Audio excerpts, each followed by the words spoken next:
Merci, Monsieur le Président. Chers collègues, après chaque drame, la représentation nationale, ici même, réitère son soutien aux forces de l'ordre. Les terribles crimes de Magnanville ont délié les langues des policiers. Au-delà de notre compassion, ils demandent des actes. Et les policiers souffrent aujourd'hui de l'excès de procédure.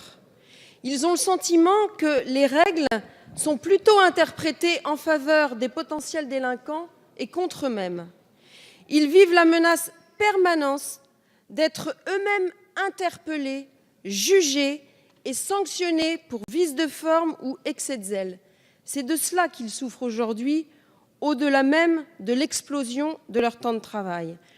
Si ces amendements étaient votés, ce serait vécu comme une véritable provocation et les policiers n'ont vraiment pas besoin de cela. Je vous rappelle quand même ce que dit cet article 78.2 du Code pénal.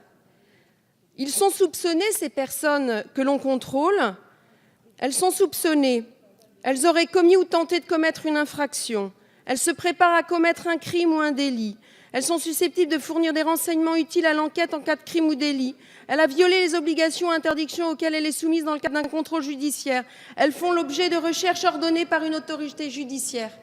Pour toutes ces raisons, je pense qu'en effet, voter ces amendements, ce serait envoyer un très très mauvais signal. Il faudrait arrêter tous les discours et tous les applaudissements ici, dans cet hémicycle, quand on félicite les forces de l'ordre pour tout le travail qu'elles font.